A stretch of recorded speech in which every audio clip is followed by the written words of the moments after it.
Children of God, mga anak sa Diyos. Ang Assumption of the Blessed Virgin Mary, ginasaulog sa simbahan matag August 15, isip usa ka dakong solemnity sa liturhiya. Ang solemnity, lahi sa ordinaryo nga fiesta o memorial kay nagpasabot kini sa usa ka labing importante nga misteryo sa pagtuo nga gihatagan og pinakataas nga liturgical rank. Nining adlaw gisaulog nato si Maria sa katapusan sa iyang kinabuhi dinhi sa yuta, gidala ngadto sa himaya sa langit, lawas ug kalag. Atong klarohon ha, wala kini nagpasabot nga si Maria nahimong Dios o adunay kaugalingong gahom si Maria sama sa Dios. Ang tanan nga grasya nga nadawat ni Maria nagikan gihapon kang Kristo ug nagpunting ngadto kang Kristo. Ang assumption, usa ka timaan nga ang saad sa pagkabanhaw ug kinabuhing walay katapusan, dili lamang usa ka idea alang sa umaabot. Ang pagkatao ni Maria nga gidala ngadto sa himaya, makita sa simbahan ang hulagway sa padulngan nga gisaad sa Dios ngadto sa iyang katawhan. Mao nga giingon ni Saint Pope John Paul II nga kang Maria atong makita ang atong kaugalingon nga destiny of glory. Nindot no? Busa ang assumption dili lamang celebration mahitungod kang Maria, kini usa ka celebration sa paglaom alang nato, a celebration of hope for us nga nagpadayon pa sa atong panaw dinhi sa kalibutan. Ang ebanghelyo karong adlaw wala direkta nga nagsulti sa assumption, apan nagdala nato ngadto sa kinaiya ni Maria nga mo'y nagpatinaw nganong nahimo siyang timaan sa paglaom sa simbahan. Midali siya sa pag-adto kang Elizabeth, dili aron ipakita ang iyang kadungganan kundi aron mualagad. Ug sa dihang nadungog niya ang pagdaig ni Elizabeth, wala niya gipanghambog kung unsa ang iyang mga nabuhat o mga merito sa iyang kaugalingon kundi iyang gidayig pag-ayo ang Dios nga nagbuhat og dagkong butang diha kaniya. Ang Magnificat nahimong awit sa usa ka babaye nga nakasabot nga ang iyang kinabuhi usa ka gasa ug mission, a gift and a mission. Unsay makutlo nato karong adlaw? Unang punto, ang grasya nga nadawat, kinahanglan, mahimong grasya nga ipaambit. Si Maria nakadawat og usa ka talagsaon nga grasya, pinaagi sa iyang pagkahimong inahan sa manluluwas. Apan wala niya gihimong rason ang maong grasya aron magpabilin siya sa iyang kaugalingon nga sitting pretty na lang o magbuhay rayna nga walay gibuhat. Sa dihang nahibalo siya nga nanginahanglan si Elizabeth, mibiya si Jadayon og nipanaw ngadto sa bukirong dapit. Ang tinuod nga grasya di ay dili makapahimo nato nga mas mapahitason. Kung tinuod nga gikan sa Dios ang grasya, maghimo kini kanato nga mas andam sa pag-alagad. Kung atong lantaw ang atong mga nadawat nga gikan gayud sa Dios, mas mahimo kitang mas mapaubsanon. Mo nga si Maria gani ningon, my soul proclaims the greatness of the Lord, and my spirit rejoices in God my Savior. Luke 1:46-47. Sa binisaya nga hubad, ang akong kalag naghimaya sa Ginoo ug ang akong espiritu nagmaya sa Dios nga akong manluluwas. Ang unang tubag ni Maria sa iyang dakong panalangin mao ang pagdaig, dili pagpanghambog. Iyang giila nga ang Dios mao ang tinubdan sa tanan niyang nadawat. Mao sab kini ang tawag kanato kun makadawat kita og oportunidad, kalampusan, talento, panalangin. Usahay kung maayo ang mahitabo sa atong kinabuhi, Dali kay ta makasulti nga kinigjod ang bunga sa akong paningkamot. Deserve jud din ako. Ako gyud ning hinaguan og singot. Tinuod nga kinahanglan kita maningkamot apan adunay daghang grasya nga wala gani nato mahibaw-i nga gibubo sa Ginoo diha sa atong kinabuhi. Adunay mga tawo nga mitabang nato. Mga higayon nga giablihan alang kanato. Mga door of opportunities nga gibuksan sa Ginoo alang kanato nga wala gani nato gipangayo.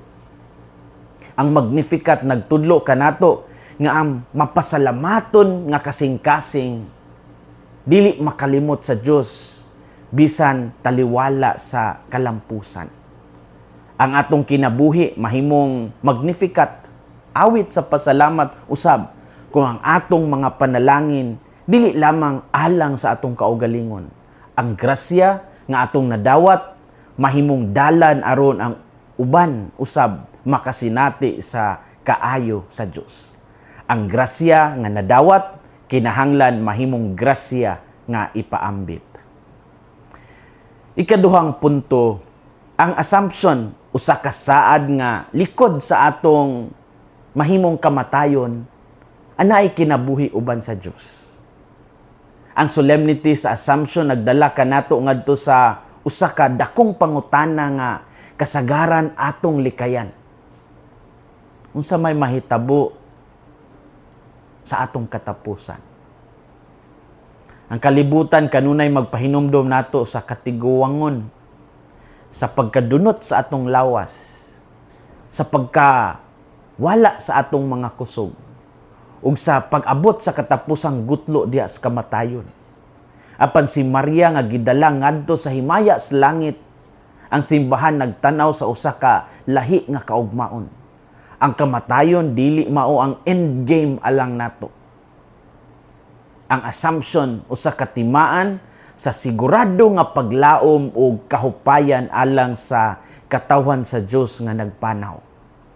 Ang iyang himaya nagpahinumdom kanato nga ang atong kaugmaon dili lamang kalibutanon nga kalampusan. Ang atong katapusang padulngan mao ang pakig-uban sa Dios.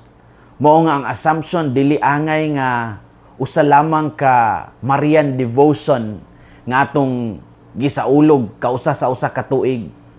Kini usa ka invitation, usa ka imbitasyon sa pagtanaw sa kaugmaon uban sa paglaom. Kung adunay kasakit karon, dili na permanente. Kung adunay kamatayon, ang pagtuo sa simbahan nag-ingon nga ang Dios mao'y padulngan sa mga matarong. Mao kini ang dakong mensahe sa assumption. Dili kita gitawag nga mahadlok sa kaugmaon.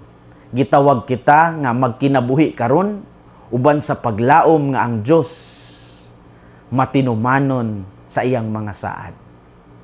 The Lord is faithful to His promises. Ang assumption usa ka saad nga likod sa atong mahimong kamatayon ana ay kinabuhi uban sa Dios. Story time. Karon atong hisgutan unsay panglantaw ni Martin Luther o ni Zwingli mahitungod kang Maria. Importante nga dili nato masimplify ang ilang pagtuo bahin kang Maria. Take note, si Luther nagpabilin nga adunay dakong pagtahod kang Maria ug gani nagtuo si Luther sa iyang perpetual virginity ug pagkainahan sa Dios. Apan sa assumption si Martin Luther mas maampingon kay iyang giila nga dili kini tin-aw nga nadayag sa Biblia.